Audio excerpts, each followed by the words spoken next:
పొంగులేటి శ్రీనివాసరెడ్డి గారు అని ఒక మంత్రి ఉన్నాడు, బాంబుల శాఖ మంత్రి. ఆయన అమావాస్య కొన్నాడు బాంబులు, కార్తీక పౌర్ణం కూడా వెళ్ళలేదు, ఇంకా దీపావళి పోయింది, కార్తీక పౌర్ణం పోయింది, కానీ ఆ బాంబులు పెళ్తనే లేవు, తుస్సు బాంబులు అని. అయితే ఆయన తుస్సు బాంబుల మంత్రి గారు, ఆయన ఇంటి మీద ఈడీ రైడ్ అవుతుంది, బాంబుల శాఖ మంత్రి మీద. ఇప్పటికీ 45 రోజులైంది, 45 రోజులైంది ఈడీ రైడ్ అయ్యి. అదే ఈడీ కవిత గారి ఇంటి మీదకి పోతే, అదే ఈడీ ఇంకొకరి ఇంటి మీదకి పోతే నిమిషం వస్తాయి వార్తలు బయటికి. ఇంత దొరికింది, అంత దొరికింది, బంగారం పెన్ను దొరికింది, సిల్వర్ పిన్ను దొరికింది, ఇవన్నీ వస్తాయి.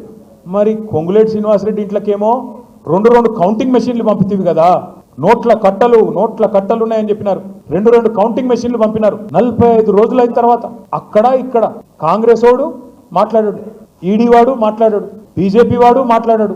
శ్మశాన నిశ్శబ్దం. ఎవరో చచ్చిపోయిన తర్వాత ఉంటే చూడండి కొద్దిసేపు, అట్లాగా ఎవడు మాట్లాడాడు. కుయ్యి లేదు, కయ్యి లేదు, సడి లేదు, సప్పుడు లేదు. ఏమిరా నాయన అంటే లేదు హోగా డీల్ హోగా నై బాత్ కరింగ్. ఇదే అంటున్నా నేను. ఎవరితో ఉన్నాడు కొద్దిగా మనం కూడా ఆలోచించి అవగాహనతో ఉండాలి తప్ప ప్రతిదానికి ఆగమాగం అయిపోకూడదు.